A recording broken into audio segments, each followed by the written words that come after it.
श्री गुरुदेव दत्त. 2025ची माझी गिरनार यात्रा भाग 2. गिरनारमधील पहिला दिवस. चॉय, गरम गरम चॉय. पहिल्या भागाच्या शेवटी आपण ट्रेनमध्ये बसले होतो ना मंडळी, लक्षात आले ना? ट्रेनने मी एकटीच प्रवास करत होते. माझ्या डब्यात गोवा पिकनिक करून आलेले एक गुजराती कुटुंब होते आणि 8-9 लोकांचा दुसरा ग्रुप होता. त्या गुजराती कुटुंबात 2 छोटी मुले होती. मुलगी साधारणतः 10 ते 12 वर्षांची असेल आणि मुलगा 6 ते 7 वर्षांचा असेल. दोघांची त्यांच्या वयापरत्वे मस्तीखोड्या चालू होत्या. एकाने काही बोलले की दुसऱ्याने त्यावर प्रतिसाद दिलाच पाहिजे ना, आणि आलेल्या प्रतिसादाला उत्तर नको का द्यायला, अशी त्यांची नॉनस्टॉप गुजरातीमधून बडबड चालूच होती. गुजराती भाषा बोलता येत नसली तरी समजायला सोपी आहे, त्यामुळे त्यांचे बोलणे ऐकून, त्यांचे हावभाव खोड्या बघून मजा येत होती. तुम्हाला सांगते, दुसऱ्यांचे असे प्रसंग बघायला खूप मस्त वाटतं, कारण आपल्याला त्यांच्यामध्ये कोणाची बाजू घ्यायची नसते ना. असो. भेळ, सुकी भेळ असा आवाज आला आणि त्या मुलांप्रमाणेच मी सुद्धा कान टवकारले. भेळीचे सगळे साहित्य एका टोपलीत व्यवस्थित ठेवणं, कागदाचा त्रिकोणी कोन करून योग्य त्या गोष्टी क्रमाक्रमाने त्यात टाकणं व सर्वात शेवटी स्टाईलमध्ये लिंबू पिळून नावाला मिक्स केल्यासारखं करून ग्राहकांना भेळ देणं, हे त्या विक्रेत्याचे कौशल्य सगळेजण बघत होते. तो विक्रेता भेळ बनवत असताना कुठली शेव कुठून आणली आहे, त्यामुळे भेळ चविष्ट कशी झाली आहे, आता अजून इथं काहीच येणार नाही, त्यामुळे तुम्ही आता भेळ घेतली नाही तरी मी पुन्हा या डब्यात आल्यावर तुम्ही भेळ घेणारच, असे हातासोबत तोंडाने बडबड करून स्वतःच्या उत्पादनाची मार्केटिंगसुद्धा जोरात करत होता. त्याची ती कला कौतुकास्पद होती. हुश.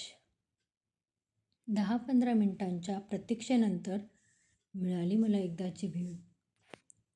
ट्रेनच्या AC डब्यात खिडकीमध्ये बसून बाहेरची हवा न लागता बिनधास्त भेळीचा आस्वाद घेता येणे म्हणजे काय सुख असतं ना. आहा. त्या विक्रेत्याने नेमके कोणते स्पेशल शेव टाकले होते म्हणून म्हणा, की त्याने सगळ्या गोष्टी योग्य त्या प्रमाणात मिक्स केल्या होत्या म्हणून, की मला खरंच खूप भूक लागली होती म्हणून, पण ती भेळ खूप छान होती. मी चिल्लर कंपनीसोबत भेळीचा आस्वाद घेत होते. आणि हो, गुजरातचा प्रवास भरूचचे स्पेशल खारे शेंगदाणे न घेता होणे शक्यच नाही. परतीच्या प्रवासात मी तत्कालचे ट्रेन तिकीट काढणार होते. ते नाही मिळाले तर ट्रॅव्हल्स नेऊ असा विचार होता, त्यामुळे मी खारे शेंगदाणे घेऊन ठेवले. दुसऱ्या ग्रुपमधील बहुतांश लोक रिटायर झालेले होते. कोणी BMCमध्ये होते, कोणी पोलीस खात्यात होते, कोणी रिक्षाचे चालक मालक होते, इत्यादी इत्यादी.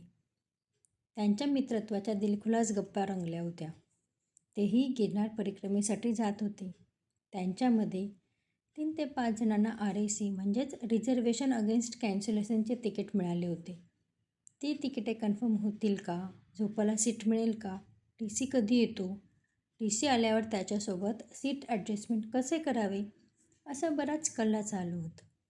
शेवटी 1-2 जणांना झोपायला सीट मिळाले आणि बाकीच्यांनी 2 सीटच्या मध्ये खाली झोपणे अवलंबिले. माझा प्रवास सहप्रवाशांसोबत गप्पा मारत, घरून घेऊन गेलेले थेपले खात मस्त चालला होता. माझ्या गिरनार परिक्रमेसाठी जाण्याचा 4-5 दिवसात ठरलेला मनसुबा हळूहळू प्रत्यक्षात येत होता.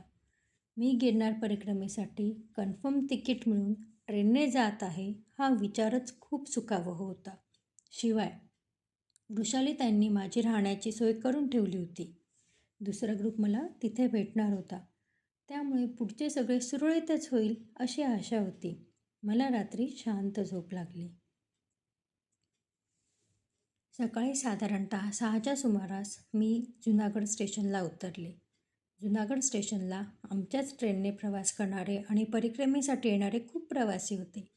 त्यातीलच एक 50 ते 55 वयाचे दाम्पत्य होते. ते सुद्धा गिरनार परिक्रमेसाठीच आले होते. त्यांच्यासोबत मी ऑटोने तलेटी म्हणजेच गिरनारला सकाळी 7 वाजता पोहोचले. गिरनार परिक्रमेचा काळ हा हॉटेलवाल्यांचा सीझनच असतो. सगळ्याच हॉटेलमधील रूम फुल होत्या. या पिरियडमध्ये रूमची किंमतसुद्धा खूप जास्त असते.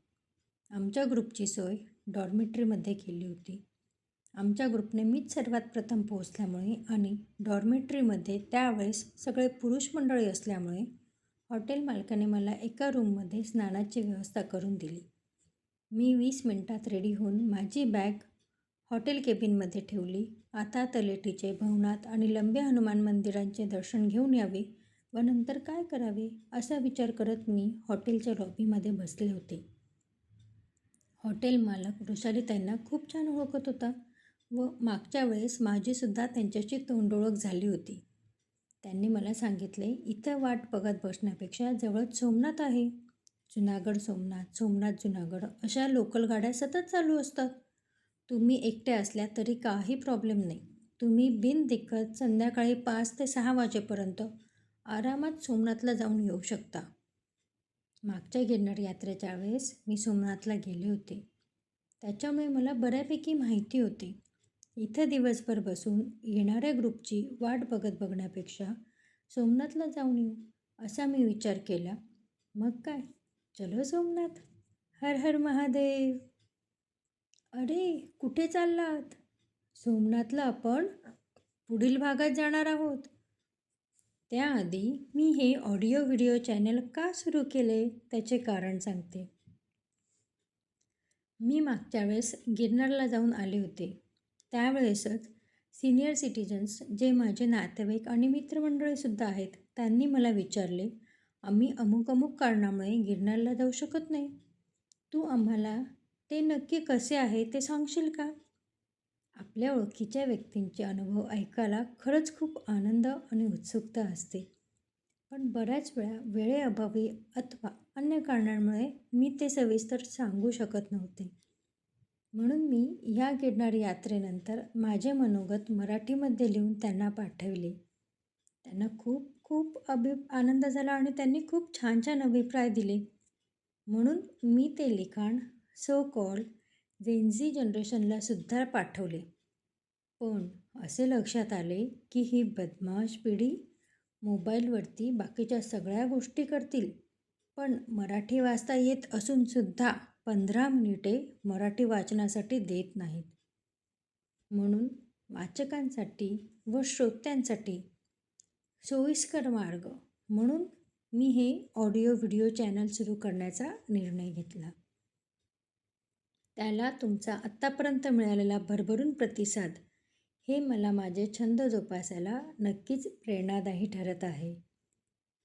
एकमेका करू सहाय्य, अवघे धरू सुपंथ या उक्तीप्रमाणे तुम्ही मला तुमचे अभिप्राय सजेशन देत राहा आणि मी तुम्हाला वेगवेगळ्या ठिकाणांचे माझे मनोगत या चॅनलद्वारे पोहोचवण्याचा प्रयत्न नक्कीच करत राहील. धन्यवाद. भेटूया पुढच्या भागात. श्री गुरुदेव दत्त.